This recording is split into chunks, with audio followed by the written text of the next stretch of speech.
Another day, another basketball stories na naman ang pagkukwentuhan natin. At ngayon nga ay pag-uusapan natin ang balitang may pangako na nga po si Kawhi Leonard sa Clippers at ang balitang bagong point guard ng Los Angeles Lakers. Kagaya nga po ng napag-usapan natin, kailangan nga po ng Los Angeles Clippers na manalo ng 2 beses sa play-in tournament bago sila makapasok sa playoffs ng Western Conference. Buti na lang at magkakaroon nga po sila kahit papano ng home court advantage sa first round ng play-in laban sa Golden State Warriors. Magagamit nga po nila ito para makakuha ng momentum at makaabante sa second round, kung saan makakalaban nga po nila dito sa isang road game ang matatalo sa pagitan ng Blazers at Suns. Sa madaling salita, marami pa nga pong pagdaraanan ng Clippers bago sila makapasok sa playoffs.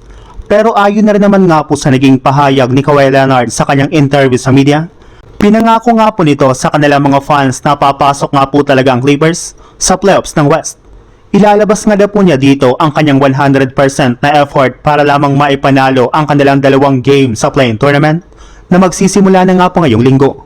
Asahan na nga po ninyo na posibleng maglaro si Kawhi Leonard ng buong game para lamang matulungan niya dito ang kanilang kupunan.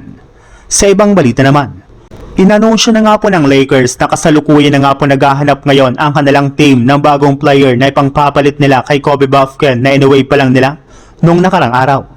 Sa ngayon nga po ay napakalimitado na lang ng mga manlalaro na kanilang pwedeng pagpilian dito, since may mga free agent na nga po na hindi pinapayagan pa ng NBA na makapaglaro sa darating na playoffs, kaya kailangan nga po talaga ng Lakers na maghanap ng mga manlalaro ngayon na makakatulong sa kanila.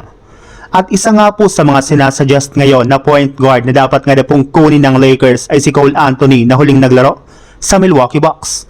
Although na-trade nga po siya sa Phoenix Suns ng nagdaang trade deadline, ay hindi rin naman nga po siya dito nakapaglaro ni isang game matapos nga po siyang ma-waive bago pa man sumapit ang Marso.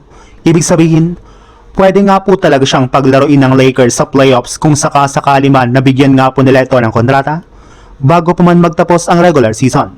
Nag-average rin naman nga po si Cole Anthony ng 6.7 points, 3.5 rebounds at 2.5 assists per game sa kanyang 42.4% shooting sa field goal ngayong season.